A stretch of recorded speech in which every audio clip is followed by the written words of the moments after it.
Omoni pourquoi bato babenganga légende na ya na eloko yo ezalate et salamakate et ba musicien chrétien bele bakoka ngote. Bato batunaka compositeur eza nani? Compositeur eza ngai yo na vandi na kati na bino so bozwi refrain na nga. Bozwi refrain ya Kangu Masenga, nya rien à voir. Na ebité sobi to ami balemi satu nga na sala kanzembo na kati ya émission. Donc ngai naza un expert chantre d'improvisation incroyable vrai. Je crois que tu vas fixer Baïbi Bérea, place au Basala studio Bassid africain. La Guinée ko arranger Banzemba Bassid africain, Babi Baye Mbappé na Lingala. N'habiter son âme Taliboso pour nous l'accès Lingala la Banzemba Bassid africain. Là je ne sais pas. Un serviteur Oyo à Tosaka Bayaya, à Tosaka Papa, à respecter comme Moutounioso. Pasteur Michael Ambaye. Liwa ezali liwa te. Toko mon analisusu elongo na Yesu. Na ebité son azam talibo soto mutami baleto ya misatu ya koleka na ba chaîne sud-africaine na ebité menze mbone leka na ba chaîne sud-africaine tel que nzambe monene leka ba chaîne sud-africaine ta on en Afrique du Sud. Nazaka canal onkola linga pambolela moto moko lelo. Zana moto moko na mikili ya poto azosanga musala to azoluka mukanda. Iyo zolandanga na minito. Soko simbi na malobo na zolo banayo. Miracle emezo sala masiko. Amen. Boko découvrir ango tango ba pesa nga permission to yimba mwa muke. Pasteur Moïse Mbiye, na grande sœur nae Lydie Mbiye. Okay. Bazala on a ba témoin. Ngiliwe telaka komba moto moninga. Bele chale mombaya kota ki mabele soki mokete. Lokola liwe telaka mpetete famille potate. Charles Azalina mabele.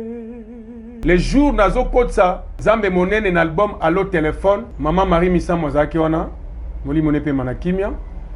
Donc au sala nzembo et pas nanga ezakeloti. Au sala nzembo po nanga eyaka tout moment. Na minito na vandi awa soki na lobi ke na sala nzembo na sala nzembo. Ya. Nzembo pe yemba mi pe panzani. Zambe monene. Zambe monene.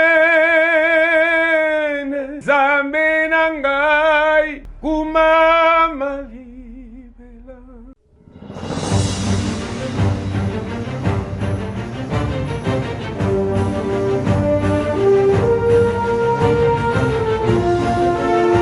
Bonjour et shalom fidèles très chers téléspectateurs, abonnés YouTube de la chaîne Venez à moi tous TV. Je suis ravi de vous retrouver dans ce nouveau numéro. Je suis Wanga Salvador, forever, présentateur de ces nouveaux numéros que nous allons partager ensemble. Comme vous le savez, comme toujours, nos émissions vous édifient, nos émissions vous font tellement du bien.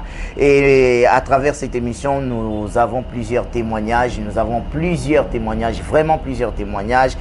Parce que chaque invité que nous recevons nous apporte quelque chose de nouveau, nous apporte un plus, nous apporte une connaissance.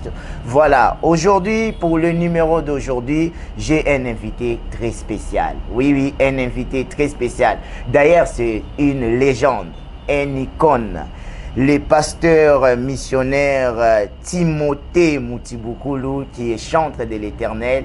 Il est avec moi sur ces plateaux, mesdames et messieurs. C'est un homme que parfois plusieurs d'entre nous ne les connaissons pas. Peut-être aussi vous qui nous suivez, vous ne les connaissez pas. Mais laissez-moi vous dire, il est l'auteur de 2 chansons qui cartonnent et qui cartonnent même jusqu'à présent dans la ville, province de Kinshasa, mais aussi dans le monde entier. Cette chanson cartonne, notamment la chanson Komona na esilite oyele lisaka batu na matanga soki bachango batu bazolela. Et cette chanson, ça donne de l'amertume dans mon thème. Il est aussi l'auteur, c'est lui le compositeur de la chanson Nzambe Monene, que nous chantons tous la chanson Nzambe Monene.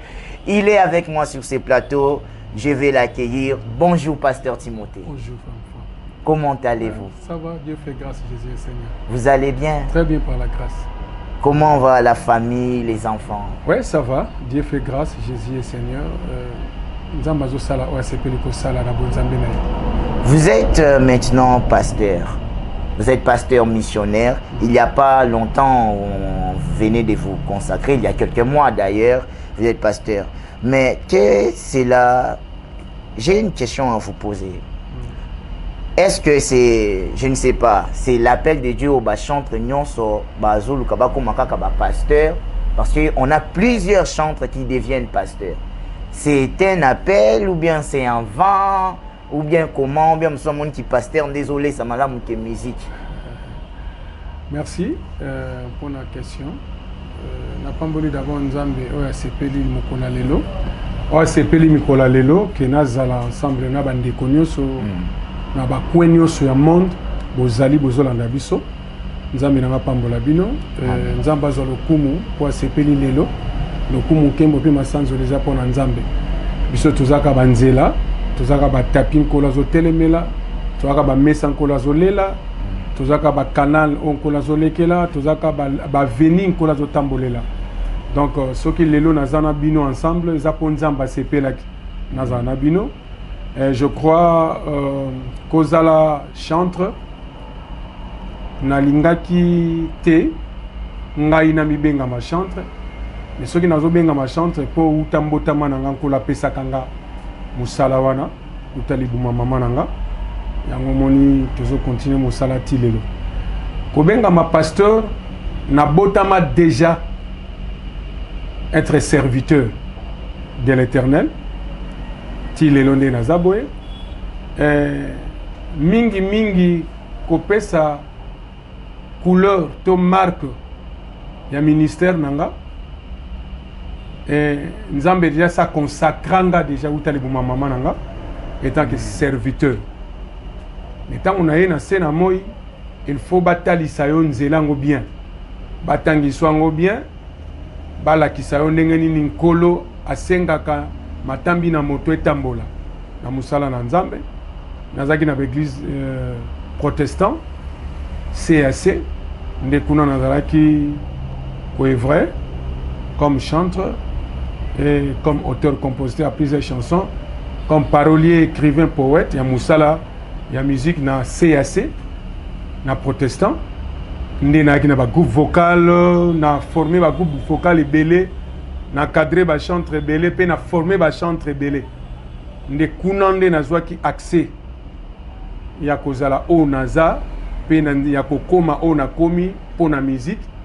Mais tant on a longoué na kati ya CAC, nazala kolanda un grand prédicateur moko aza tellement aza qui très bogar et puis aza bogar tilelo donc tilelo azoko la mais comme tazoko la te wana ko uta na e Paris tango azongi Congo azonga ki Zaïre nde na sepela kana e makasi ngabina na mutu na nzambo fona travailler na e na lingaka e déjà pe na sepela kana e il faut na zane sika moko ye wana ndaza père spirituel nanga na lingake mingi pina continue ko lingaka ye na nzela nzambe na yende a façonner ngana zala onaza lelo donc onaza lelo bazo benga légende ba benga baoba monument l'histoire à gospel congolaise de ba kombo ebele et par la grâce de l'Éternel ndé tozo mérité yango pona musala to sali musala na sali elongo na papa na ngai archevêque général Albert Kankeza Mwanambo na PC Mbote Sikaza na Paris. Nous vous saluons papa depuis Paris, que Dieu depuis Paris nzambe na pambolo.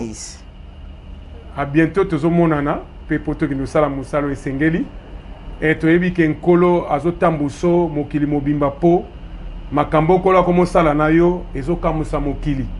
Ne biso ba oyo bana no toyebi tozokamwa te po toyeba déjà ke kozala bongo. Nde bo moni o nazalelo nde ezako tu ba mois te c'est l'équipe ba mois to que déjà presque 8 mois ou 9 mois déjà banda papa a confirmé qui ministère donc papa a monakango déjà avant a yebaka déjà avant que naza serviteur uta ko bota mananga et na ba talent nzamba tie kat nanga nzamba benganga déjà utali buma mama alobaka nanga déjà et nayaka déjà koyoka ngo papa et ba prophétie ebele lobama et lobama jusqu'aujourd'hui batu ba continuer à koloba kola zotali sabiso zoteya kola zotali sabiso zo sala boy kola zotali sabiso ozo yemba mais après avoir koyemba to monio ozote ya parole batu ba miracle ezosala lolenge na lolenge. Donc ezalaki déjà loko ezalaki destin on nzamba préparaki avant déjà et papa oyo yangai na utotangela bino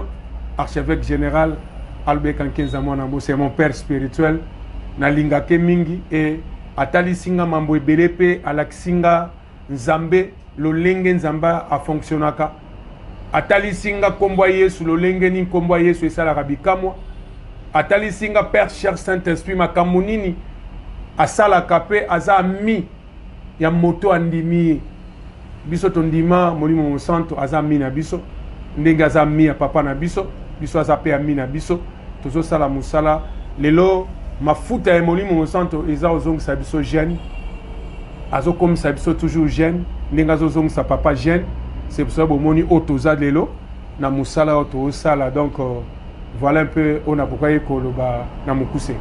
Merci. Voilà, Yaya Timothée, nous sommes avec Yaya Timothée. Nous sommes habitués à l'appeler Yaya parce que Abimisi Banebele, Abimisi vraiment Banebele, nous l'appelons Yaya parce que c'est une légende. Comme il vient de le dire, il est un historien. C'est vraiment un historien dans Marambouita du gospel, Yaya. Mais Yaya, nous allons parler beaucoup plus de votre carrière musicale. De votre carrière musicale. Votre carrière musicale en tant que chanteur gospel, vous avez apporté des touches. Parce qu'on ne peut pas appeler quelqu'un légende sans avoir apporté touche Mokoyasika.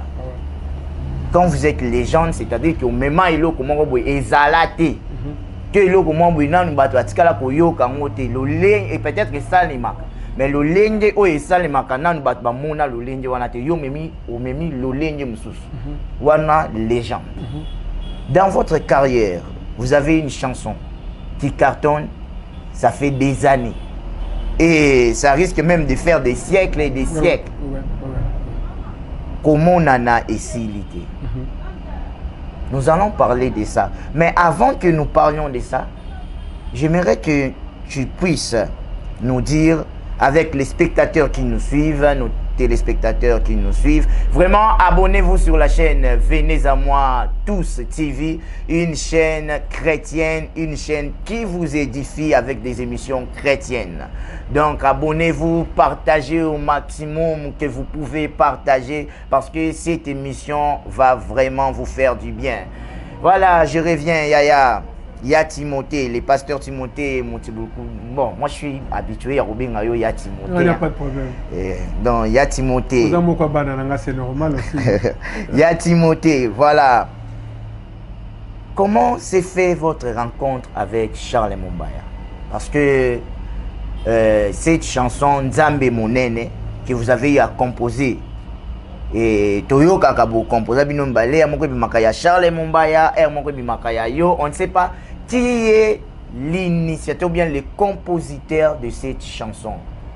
Est-ce que vous avez apporté un plus dans cette chanson ou bien c'est le pauvre pasteur Charles Mombaya, paix à son âme, qu'il repose en paix, c'est lui qui a apporté un touche à la chanson Oyo Yakanango.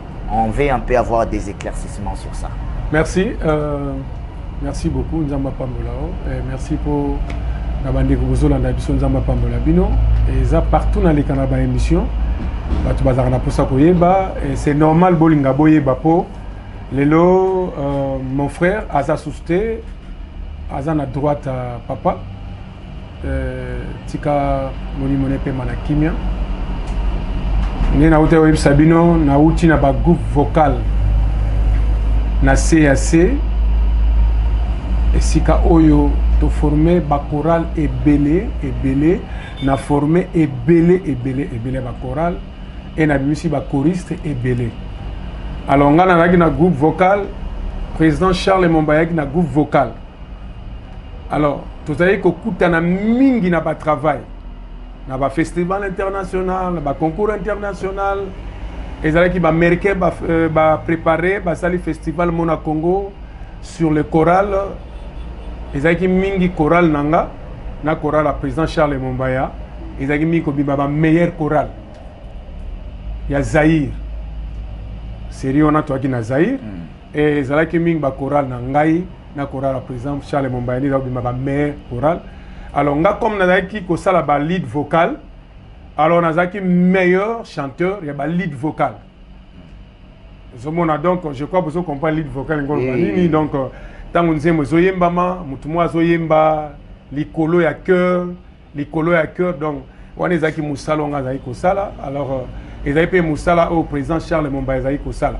Alors président Charles Mombaya un jour tokutani comme nazaki ko travailler mingi na papa Bokele Ale Ozaki le président légal il y a ECC papa Bokele Ale je crois ba parents de bakoye ba bana mike ba ba été moli mole pe manakimia azana bo moité lelo. Alors de temps en temps azali ko benganga na kende ko sala musala na kata ya communauté.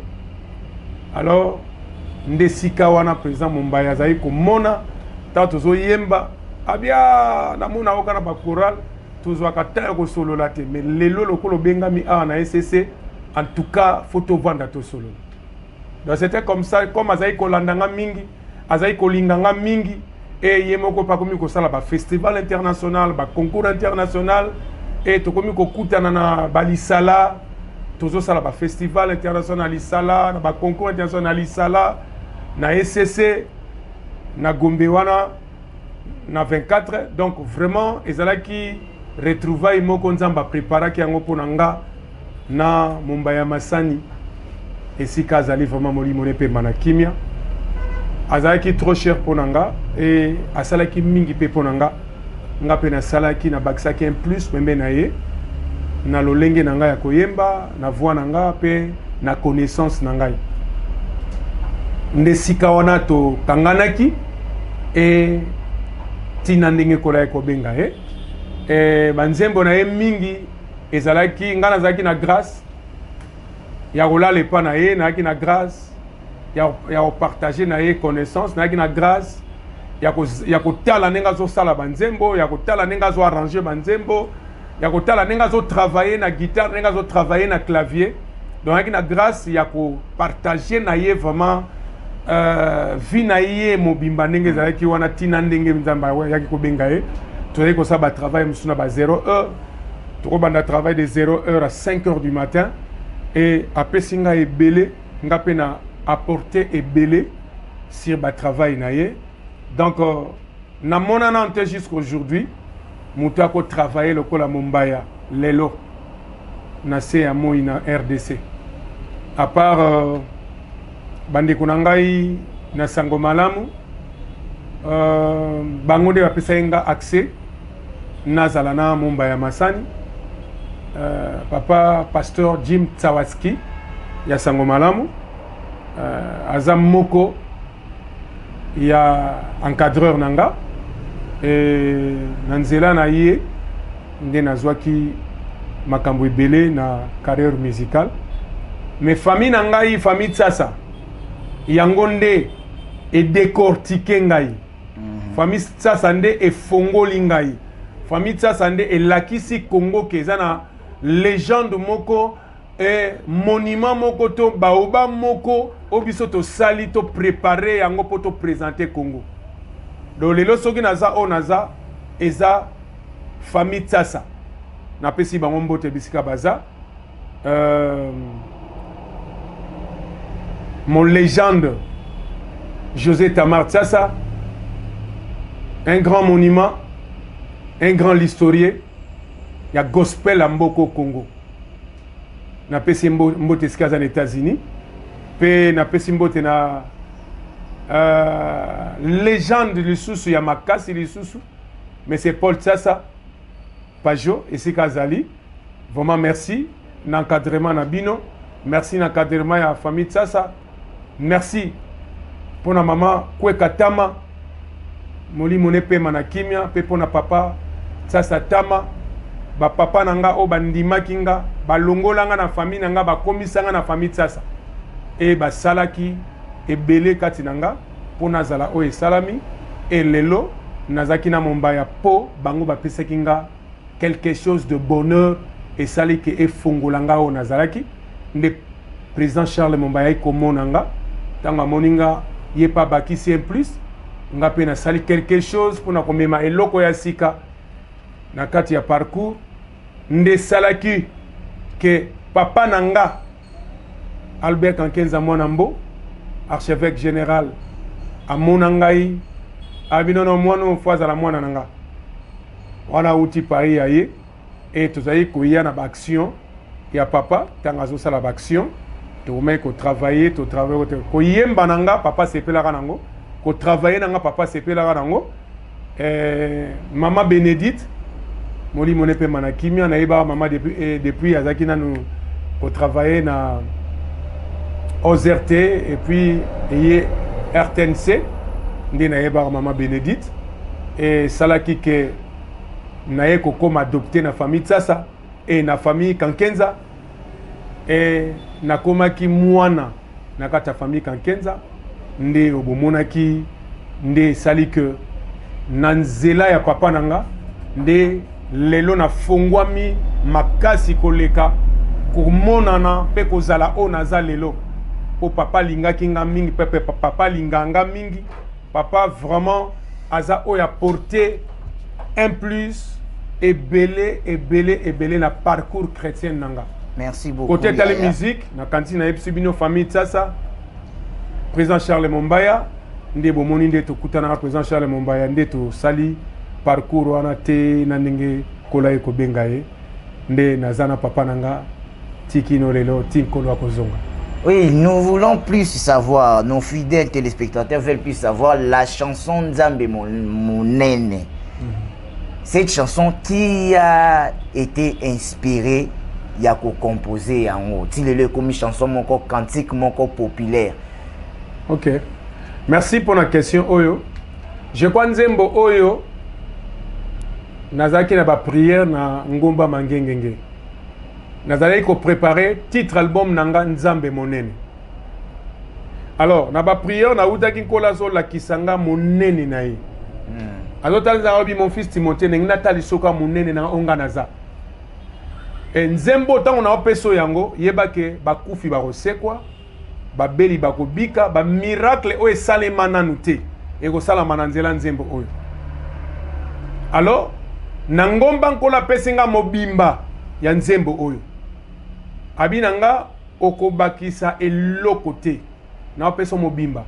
Nzembo na tina ndenge na yemba yango tina ndenge na sala yango na composer na memieli nkolo kola memi yango na forme oyo Nzambe apesi yango kino lelo et tangu na bimi na ye Seigneur alobi ozo sala album oyo titre nango Nzambe Monene na zuba Nzembo na consacré et pas na Nzambe poeza ndenge nga na sala la musala na sala musala te pona selonga selo ba sentiment nanga soki nkolo apesi nga te na lobaka te son kolo pa pesinga te na yemba kapete son kolo tindinga pete na sala kapete alors tangu na bimi retraite na zongi na kiti kola zolo banga kende komona okosala ngo na studio asifiwe. OK. Et pas ya Kondo Charles Mombaya. Alors etombaki pe Kondo Charles Mombaya uti France nde nzoto ekomaki ko déranger moi muke. Alors, tango ayoki ba répétition na osala na sifiwe nande konanga Michel Jean-Michel esika zali na pesimbo tena ndeko Michel Susu et bande kono so to travailler bango mama Lina Ngoya et na mama Yancente et Sambe bazali wana bayebi nde na yelaki na banzembo wana nde banzembo ezalaki. Alors na préparaka déjà album wana. Alors, tant que le président Charles Mombaya yoki yango, alobi nanga alobi, waouh, ça c'est grave. Album Oyegozala, album moko incomparable. Alors, président komi komeka, ko yoka banzembo wana, tant que yoki, alobi c'est pas possible. Nzembo koki kopesa nga nzembo teza na album nanga lo téléphone. Ah. Na pesi pa album ango na maboko na yo Jean-Michel na Onoka Pangala nde biso assistante ezaki mama Lina Ngoya. Là c'était en quelle année pardon? Ezaki na ba 2003. 2003. 2002. 2002. 2002. Ok. 2002. Alors, Maman Linango Azakiwana, Maman Esambe Azakiwana, et Nayoki président, Koloba, Ngana continue Nanga Koyemba, Ayoki Nzembo et Bandele Tina Suka. Alors, comme Nagi na bana nanga, o déjà na formaka na kadraka, Moko Azalaki déjà tenu to babaza na France. Azalaki Azayi penga pe na mimaye devant président Charles Mombaya. Ape moi na salongo awa, Mati d'isolé. Je crois Boyoka comme on a passé d'isolé la auto kufa na salongo. Ouais, sa fille. Avec moi na nganga na cadré na formé et Mati na memi pas Mombaya. Même Mati déjà na ba choral Azalaka ko kuta na président Charles Mombaya na ba choral même ba ki pena hein ko kanganate mais ngam na memaye ba kangana na président Charles Mombaya puisque Mathias Agine loko motuya makasi na kati ya parcours na ye. Et c'était comme ça. Ndeta on a yembi na bon na yemba nzembo na Mati nde yango bomonaki nazo continuer ko expliquer bino ndeta ngayoki nzembo na yemba na nzembo na mobimbanga moko mambo salama na RTNC. Je crois ba Maman Linango ya baza ba témoin ba Maman Sambe baba témoin mambo salama mukolora jour ya nzambe monene. Et nazo reconnaître encore les jours nazo kotsa nzambe monene na album Allo téléphone. Maman Marie Missa Mozaki wana moli monepe manakimia. Pasteur Moïse Mbiye na grande sœur nae Lydie Mbiye. Okay. Bazala wana ba témoin. Jour nazo yemba. Alors président azalaki li banda ya cabine azo landanga président abando tangisama ya misu. C'était terrible le jour là. Et RTNC Mombezaki na kati ekotaki na courant. RTNC Mombe komaki courant penda ya Saint-Esprit. Alors tant nazo yemba na yembe bandeli tina suka.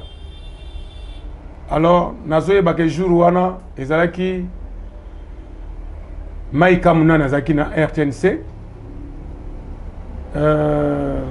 Pascal Okwakan zalaki na RTNC na Suzy Kaseya bayaki na studio ba RTNC et Bimisa Bango na studio RTNC place bazaki baya na studio Sifu bayo tela makambo zo sama na Sifu et loko na zolo boko tout na ona RTNC ba oyeb sabino yango. Ah bon. Alors comme Nzamba lobaye ke Nzembo e kozala l'un des chansons ekoteka Allo téléphone et ezalaki parmi les meilleures chansons na kati album Allo téléphone. Et ce qui album Allo téléphone est tekama na niveau international Nzambe monene eza parmi Nzembo et teka album Allo téléphone. Et vraiment na tangu na sali na silisi président lobia c'est que okoki ko salanga grâce te na yemba na Nzembo. Na yemba na Nzembo. Oyembi yango mobimba eza na vie na makamususu ezobima na Nzembo eza mususu. Ya makamusu mais naza na posa na yemba. Mais azalaki déjà malade. Azali ko kapenza ko yemba sunenga azali ko yemba te. Ngabi bon, soki yo ko yemba nazo pesa pe ma fille Mati. Aso yemba prenga après natikilo na suka après ngamona ozonga. C'était comme ça. Na pesi na kaboli Nzembo nde na yemba yaki mobimba ngamoko. Na kaboli parti nanga na pesi Mati. Ndambu na pesi Mati ayembi yango. Et puis parti moko na pesi président Mombaya ayemba ngam na pesa ye arrangement ngam na pesa ndenge na lingi Nzembo yemba et ndenga yemba ngo ndenge nga na linga ayemba ngo mais akomaka pena place nga na linga ka komate puisque état ya santé et permettra kate. Donc moni ndenge Nzembo Nzambe monene auteur compositeur c'est moi votre frère ndenge na za ande na vandi na zoyeb sabino na zwa Nzembo na ngomba pona kenda ko koyeb Nzambe kolo na ana posa na memelo kwa sika na adoration pesanga makoki pesanga ba outil nini na kosalela musala oyo Nzambe façonninga nazala un adorateur en esprit et en vérité Et tant qu'on a salé la yo mosala na sala katengai me yonde osala. Ngana zalaka kanda kisa me yonde nzambe osala. C'était comme ça ma prière. Tant on a quitté et salami o et salamaki wana na nzambe monene et nzembo wana tilelo soko mutu ayembi yango na kondima ata zalaki na malade ata mutu akufaki soka yembi nzambe monene na kondima makambo esalamaka tilelo. Amen. Je crois journaliste na bino aza moko ya bana nanga wana cadre pe na formé. Je crois tangu nyonso na sali ba émission na papa na ba chaîne internationale ba chaîne nationale na yebite soki to ami balé misatu nga na sala kanzembo na kati ya émission. Omoni pourquoi bato babenga nga légende na ya na eloko yo ezalate et salamaka te et ba musicien chrétien belé bakoka yango te. Donc ngai naza un expert chantre d'improvisation incroyable vrai. So botuni papa na ko yeb sabino, botuni foi abondante ba yeb sabino, botuni ba pasteur nyonso, botuni général Soni Kafuta, mon père na opese mbote sikazali, c'est mon père. No tuni ba papa nyonso, o bazaki na papa na nga o bazaka na papa na nga isika mo ba yeb sabino. Donc musala na yo nzamba pesa ngango eza ya kobotama. Donc osala nzembo e pa na nga eza keloti. Kosala nzembo po na nga eyaka tout moment. Na minito na vandi awa soki na lobiki na sala nzembo na sala nzembo. Ya. Nzembo pe yemba mi pe panzani. Alléluia. Et c'est pour cela que Monique banzembo ebele na yemba et na yemba jusqu'à aujourd'hui et simba kaka kamite manabato. Et na yemba na nutena le kaina persi. Na ngati mwana nanga za ba yebi et ezala na église nanga, ezala ba émission na sala na papa, ezala ba émission na sala ailleurs, jamais na yemba nzambe monene le kaina persi. Jamais na yemba komona nesiti le cas inaperçu. Ba miracle sala marabandaku na ba poto partout bisika batu baza nazwaka ba témoignage jusqu'aujourd'hui. Donc yango moni ndé na lingina mekampe ko tali sabino ke eza nzambe monene ezande oya bino humble votre humble serviteur o nazali nazaka mosali kaka nazaka engongolo ya nzambe nazaka nzelo nzamba lekelaka nazaka ka passage onkolo azako pesa nazaka ka tapin kolo azoniata nazaka ka meso onkolo azotelema po alobela liloba nazaka ka kanal onkolo alinga pambolela moto moko lelo ezana moto moko na mikili ya poto azosanga musala to azoluka mukanda iyo zolandanga na minito soko simbi na malobo na zoloba na yo miracle moko zosala masiko. Amen. Boko découvrir ango tango bapesa nga permission to yemba mwa muke nde bo moyeba ke eloko azoyebisa biso eza yango tika nzambe nga pambola bino. Voilà, fidèles très chers téléspectateurs, abonnés de la chaîne YouTube Venez à moi tous TV. Vraiment, c'est un immense plaisir de vous recevoir, Yaya. Merci. Un immense plaisir Merci. de vous recevoir. Merci. Vous savez, cette chanson Nzambe Monene a fait beaucoup de miracles dans la vie de plusieurs chrétiens. Notamment, ça a béni plusieurs. Mais Yaya, oui. Lelo otango monaka tope oyokaka batu bazali ko interpréter Nzambe Monene dans de différentes façons na yembeli mususu to soki na ko compléter terme ya tilelo nenye ba memi Nzambe Monene. Vous en tant que les compositeurs, les chefs d'œuvre de la chanson tango oyokaka baleki na yo bandeko na yo kati to pe bana na yo kati na bo Kristo koyemba Nzambe Monene, ils ont apporté pe ba memi pe moi un plus na bango moko boye par rapport à ndenge temps oyo betela kangona un plus oyo bango ba memi wana na ndenge oyo kaka ngona kilelo. Ça te fait comment oyo kaka ndenge ni temps oyo kaka Nzambe Monene version ya sika? Merci mon fils. Nazo pambola Nzambe pour la question oyo nyoso ozo posenga eza très important. Nzambe ya pambola yo pe pambola bandeko nyoso bazolanda biso lisusu. Amen. Na sepelaka mingi koyoka bana nyonso yo baza ko interpréter Nzambe Monene na ba façon na bango et puis na kokoza l'égoïste était ya koloba pena que c'est vrai ba yaki pe ba portaki un plus. moto aye bakoki koyemba neti ngate bakoki pe kosala neti ngate mais basali na lolenge nzambe apeseli bango yango et pe baye na oyo bango bakokai kopesa na banzembo wana na nzembo wana nzambe monene eza lelo et nazo pambola nzambe komona pasteur Mike Kalambai koyemba nzambe monene na façon yaki nango na nzambe. Voilà, quand le pasteur Mike a chanté la chanson Nzambe monene.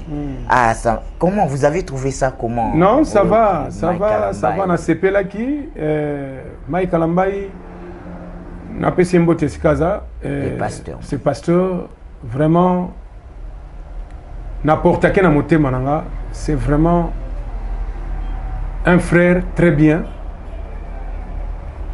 un serviteur oyo a tosaka bayaya a tosaka ba papa a respectaka mutu nyonso pasteur Mike Kalambai na pesi mbote sikaza nzambe nanga pambola ye pe abatela ye et vraiment aza modèle ya génération ezoya façon na ye ya ko respecter biso bakolo façon na ye ya ko memia biso façon na ye ya ko tindika batu balinga suko yoka biso nzamba pambola ye na sepela katango ayemba ki nzambe monene et puis azo reconnaître que auteur compositeur nzembo azali et na pambola nzambe et puis bande konyoso ba interpréter nzambe monene de na mwana notamment Michel Bagenda qui a interprété ça basalaki selon ndenge bango ba sepela ki kozwali toyi na bango kotia na monoko na nzambe koyebisa bango bayemba o babakisaki en plus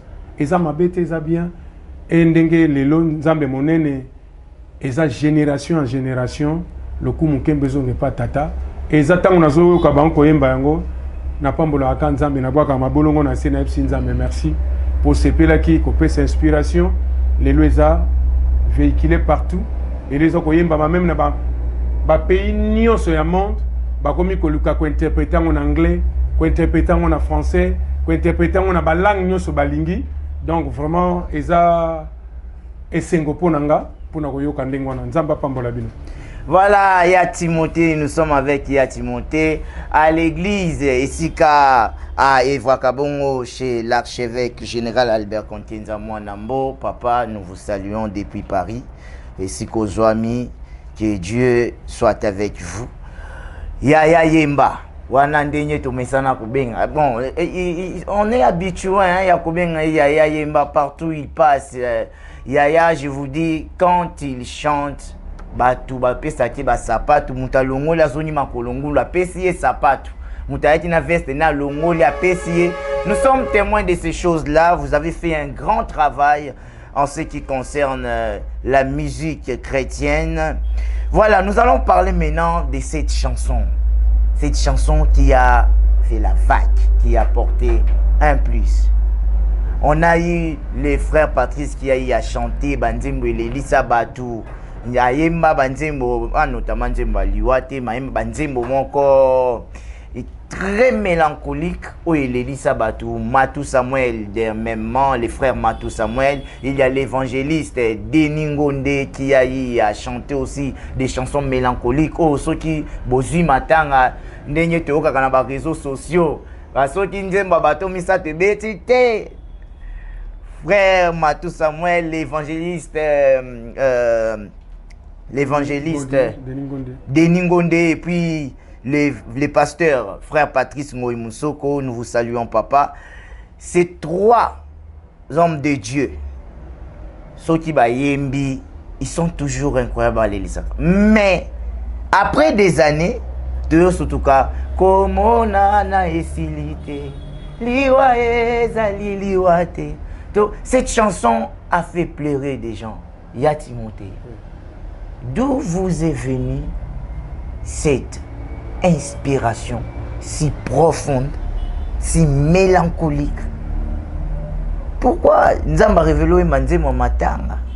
C'est pour kanisa suba tuba kanisa bande kuna bango bakufa.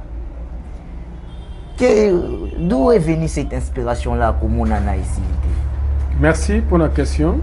Quand on a auto répondre pour Nzambe monene, kovanda mingi liboso ya Nzambe et pesaka toujours bolamu Et puis sera toujours et syncopé, puis sera toujours pour ça. Ya bola mwanzambe matana motema na moto. Pour moto abimisa bola mwana na monoko. Nanzela lo sambo kaka ndenge to bondela katango nyonso tellement ça concentré, osa déterminé, osa assis et osa accroché devant l'Éternel. La Bible dit devant l'Éternel tout s'arrête. OK? Devant Nzambe na biso nyonso etelemaka. Kaka Nzambe nde asala ka musala. Tango zana liboso na Nzambe, omona que oza liboso il y a des rois et nyonso ekomi ko sala mana pété, ekomi ko ya facilement. Nzembo wana eza nzembo otoyembi yango deux personnes. Moli monepe manakimia toyemba refrain différent mais mélodie eza moko. Ngana yembi refrain eza na maloba mususu yepa yembi refrain eza na maloba mususu. Ba côté mususu tozo kutana ba côté mususu tokabwani. Kangu masenga vraiment moli mona yepe manakimia bisika oyo azali. Alors ye asalaki selo ye refrain moko ya mokuse oyo eyebanaki te eyebanaka te eyembamaka nango komba nzembo nyonso me eyebanaki te. Alors un jour nazobondela album na ye aye kobenga ngai Emenkanu Bona, frère Bona, évangéliste Bona aza na France, Aimé pas en France, Emenkanu aza na France. Alors na meka un peu ko aider na arrangement ya banzembo na ye wana. Au moment que tozo ya pona ko sala makama banzembo na ye wana nde sikanga Nzambe alobi nanga omoni nazo peso mélodie, même mélodie moko na oyo ndeko Kanguma ayembi me ayembi yango penza te mais nazo peso même mélodie moko yemba nango na malobo nga na kopesa yo. Nzembo wana ekozala nzembo oyo ekokanisisa batu makambo ebele oyo eleka na makambo ezali actuel na bato oyo babungisi ba être cher o nga Nzambe na benga na bato baza en vie. C'était comme ça nde nazwaka inspiration ya komona na esilité. Donc batu na ka compositeur eza nani? Compositeur eza ngayo na vandi na kati na bino so bozwi refrain na nga. Bozwi refrain ya Kangu Masenga, n'y a rien à voir. Et tant on a sali nzembo yo. Zamba episingo ko sala ngo a to sala en Afrique du Sud. Asala on a ba studio en Afrique du Sud. Tant na komi kuna na sali nzembo. Nzembo esili, nzembo ezoyemba mama lobo ya pasi mais zo sala bikamo na kati ya église. Wow. Bato wamo bika na kati ya église ya malobo yonga na yembi na kati. Ba miracle komi koleka bato bazo senga yembango na église, yembango na église. Et nzembo yeko zwa ngolu na yeko yembango na matanga ya Miriam Makeba. Bomone bandeli kobima ya nzembo na matanga Miriam Makeba. Na so bato bayeba ke Miriam Makeba. Azaki sud-africaine. Ayaka awa na série ya Zaire. On a vu le na bana boko bangote mais ba mikolo bazola na ba yebaki Miriam Makeba na kendaki tant on a commis en Afrique du Sud mutali boso ayambanga Miriam Makeba to sala échange ya culture. Alors sala anga bien et abeti masolo a Zaire to beti masolo to sololi et to koma ko kutana ko sala échange ya culture et tina suka liwana ye tanga yoka kanzembo oyo alobi nzembo oyo ifo yemba omukononga na ozalate Miriam Makeba nzembo ezwaka grâce na ebite so na zamu talibo soto mutami baleto ya misatu ya koleka na ba chaîne sud-africaine na ebite nzembo na eleka na ba chaîne sud-africaine tel que Nzambe monene les gars ba chaîne sud-africaine tant en Afrique du Sud. Alors ezaki ngolu kolo asala kinga na parcours nanga en Afrique du Sud na beti yango jour Miriam Makeba akufaka. Et na yeko beta yango lisusu na rencontre moko ezaki ba sud-africain place basala banzembo na bango na Berea, je crois batu bavana Afrique si bayibi Berea place au basala studio ba sud-africain na kina ko arranger banzembo ba sud-africain ba biba yemba pe na lingala. Na ebité son am taliboso pour na l'accès lingala la banzembo ba sud-africain, là je ne sais pas. Sur la première, tout deuxième, tout troisième, je ne sais pas. Mais na comment eko salango na l'église sud-africain belé et na bandi koyemba yango et kamusa kinga na yebaki te ke Miriam Makeba zaki wana et na yebaki te ke Lucky Dube zaki wana na yebaki te ke Deborah Malope. Ah c'est ça non? Deborah Malope hein? Deborah Malope et Rebecca Malope. Rebecca Malope azaki wana et mbala na ngai ya liboso na mona pe bango pe na kuta na pe na bango bazaki na moka uto tika biso na Deborah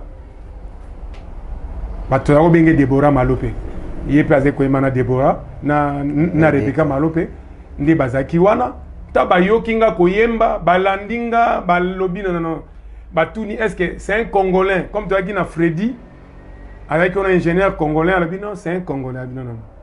Congolais, Koyimba Boïte. Abi, c'est un Congolais. C'est notre légende Mboka, donc c'est un grand. Ndesika wana to kutanaki, na bandeko wana. Rebecca Malope, nani, Lucky Dube, et puis n'edani connaît kumuna na bavuyo.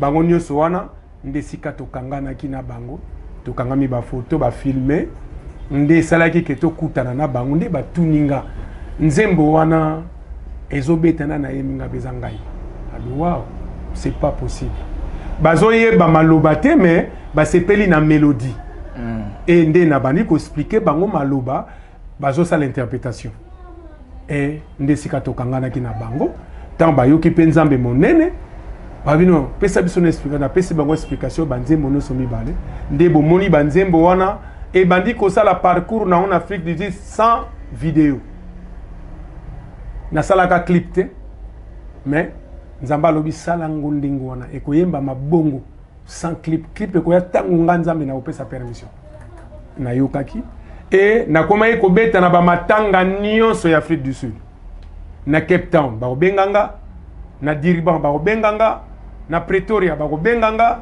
na Johannesburg ba obenganga pona kobeta kana ba matanga pona nzembo wana komona na esilité.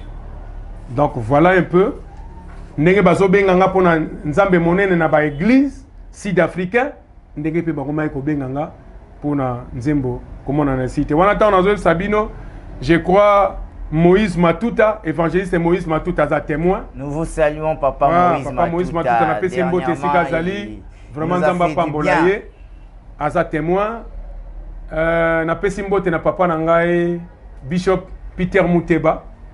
Papa na lingaka mingi. Na pesi mbote sika zali. Et puis Yahweh Shama Mobimba. Mam nazolo ba obo kene tuna na Yahweh Shama, ba koyeb Sabino. Botuna papa Vicky La Grâce. A koyeb Sabino. Donc batu baza ebele bayebi makamanzembo oyo banzembo mibale makamni esali na Afrique du Sud peso continue ko sala ti leloyo. Merci beaucoup Yaya. Voilà merci beaucoup Ya Timothée. Merci beaucoup. Merci. Vraiment Ya Timothée, le pasteur Timothée, c'est une richesse. C'est une richesse que Dieu nous a donnée ici à la République démocratique du Congo. Voilà papa, nous sommes presque à la fin de notre émission. Fidèles très chers abonnés de notre chaîne Venez à moi tous télévision. Voilà, nous sommes arrivés à la fin. Yaya, nous voulons vous demander si vous pouvez nous faire un petit acapella là. Là, on va attendre encore Yaya Yemba, Yaya Yemba. Ok, nous avons des chansons là. Mouké kaka. Pour batuba comprendre que nalingina lo bagali kamo ke ndeko nyo soza na problème moko songolo psychano soza si vous avez biso, vous avez un problème, vous dérangé, vous avez un malade, ton malade moko eza et bani mzele outité, eza malade ezo ye banate et puis ezo zo guérison te. Vous avez bananga nzambe monene na moi minute ya muke et puis yo muto au perdre être cher, vous avez basé le kokui ko salate. Oyemba nanga komona nesilité pour te comprendre place ni nzambe azubiso place au kenena biso lelo kolo alingata lisolo komoko na journée lelo zambe mone nene zambe mone nene zambe nango kumama libela moko kisi na nyonso nzambe oye molongoli loboko na litama na moto nzambe nzambe na ngai kumama libela toyembi biso nyonso partout tozali nzambe monene Zambe monene, zambe nangai, mosusu azalite. Zambe monene, zambe monene, zambe nangai, kumamali. Molongoli loboko na litama na ngai mopangusi pinzoli na miso na ngai zambe na ngai masusu azali te Yesu mokitisi maboko likolo na moto na ngai mobomi bapote susi kati na ngai zambi na ngai kumamali kumama na yo zambi monen zambi monen zambi na ngai mosusu azali te. Wow. Bien-aimé ozolanda ngai esika oza nayebi ke solution maladi na yo ezwami continue koyemba na ngai nzambe monene bisika ozali eloko moko ezosalema yo oza na Paris ozolanda nga oza na France tout entière ozolanda nga oza na Belgique oza na Europe mobimba oza na États-Unis Canada Angleterre partout bozali oza na Suisse oza na Italie oza na Espagne, oza na Suède, oza na Australie, ozo landa. Oyembi na nzambe monene, yeba ke loko moko ya siki zo banda na vie na yo. Amen. Pe miracle eza possible sikoyo. Yo ozo continue koyemba nzambe monene loko mo ezo landa yo sikoyo. Ezala na musala, ozo luka mukanda nkola zo peso mukanda. Pe kola zo pesa solution na nyonso o ezala ki problème. Ezala ki ba question ya motema na nkola zo yano na yo. Komona na esilite liwa ezali liwa te tokomona na lisusu elongo na Yesu komona na esilite liwa ezali liwa te tokomona na lisusu elongo na Yesu kasi mabende koboya Yesu mabende zali lisumu na mokolo ya suka tokosamba nesambiselo komona na esilite liwa ezali liwa te tokomona na lisusu elongo na Yesu. Mokanda na nzambe lobiete, liwa ezali liwa te, toko mona na lisusu elongo na Yesu. Mokanda na nzambe lobiete, liwa ezali liwa te, toko mona na lisusu elongo na Yesu. Como na esuki na nute,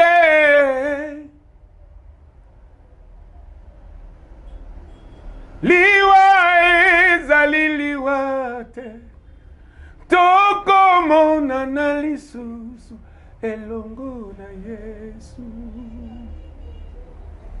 Soki liwa etalaka komba moto moninga, mbele shale momba ya kotaki mabele soki mokete, lokola liwa etalaka mpetete famili potate, Charles Azalina mabele. Merci beaucoup, fidèles, très chers téléspectateurs, abonnés YouTube de la chaîne Venez à moi TV.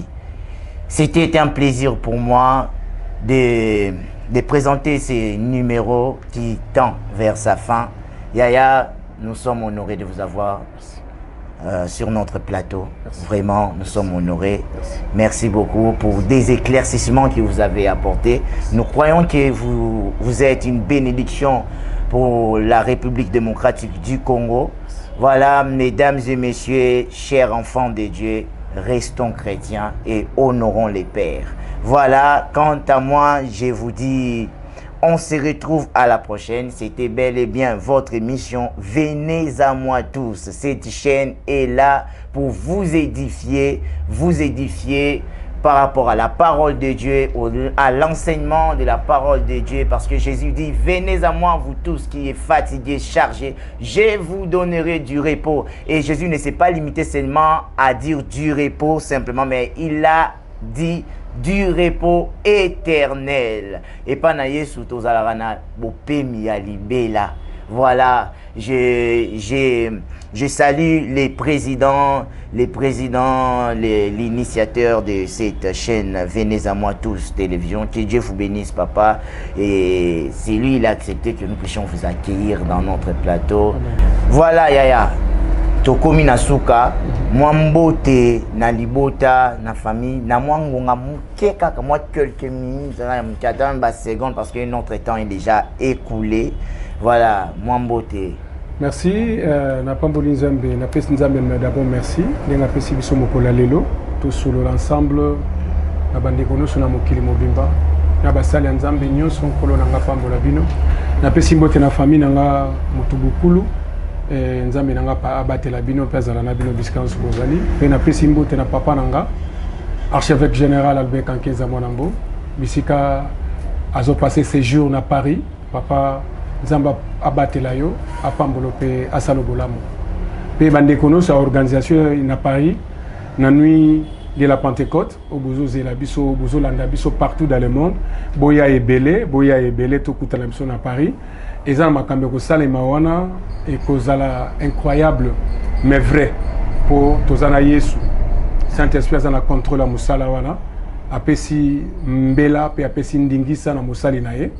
Apesi permission pe apesi mafuta ya sika oyezo kokita pona kopesa na basali ya nzambe pe bana na nzambe oyo kolo azako memea na nzela ya musala oyo ya makasi ya vitesse de croisière incroyable na pesi mbote bisika no sobozali pe bande kono sobolanda biso partout na saluer bino pe na pesi mbote na président John Mbaya Tita bisika zali nzambe nanga pambola yo pe MCCM Mobimba MCCM na pesi bino mbote bisika boza kola batela bino église foi abondante communauté foi abondante tous les hommes de Dieu ya foi abondante pasteur Konga pe bandeko nyonso bisika boza nzamba mona bino pe na pesi mbote na bandeko na ngai tozala bango musala mame génie na pesi mbote mémoire na pesi mbote Alain Mulumba mbote belé ainsi que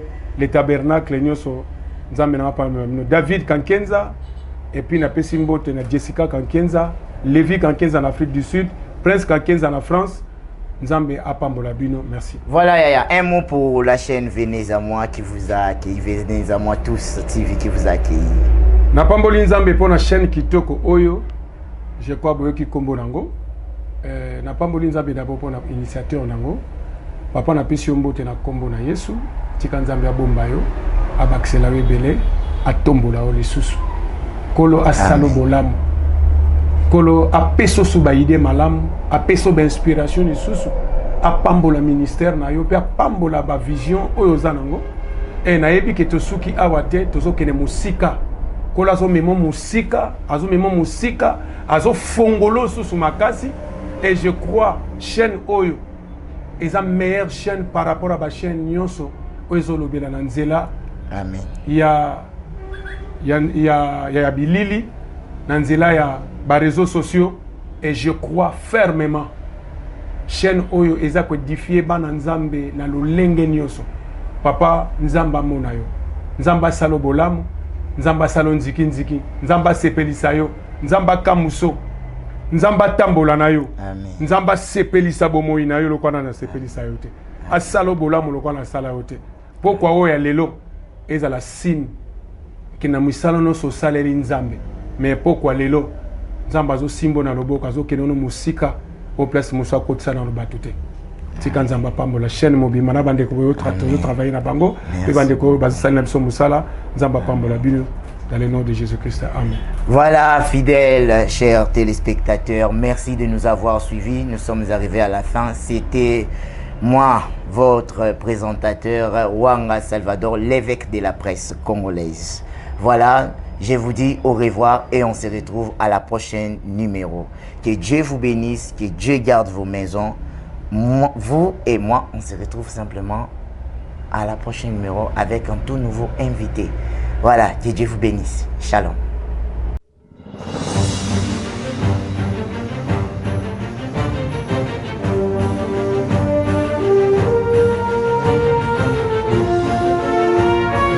Venez à moi tous.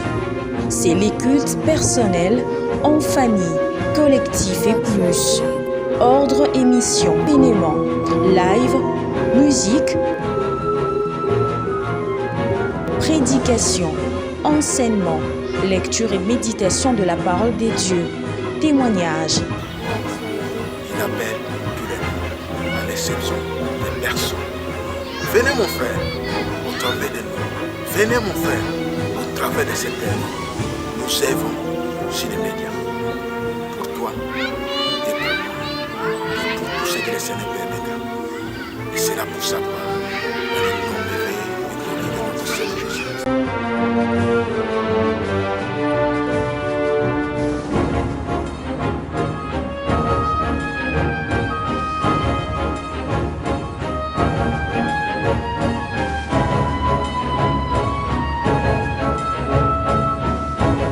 Matthieu 11, 28. Venez à moi, vous tous qui êtes fatigués et chargés.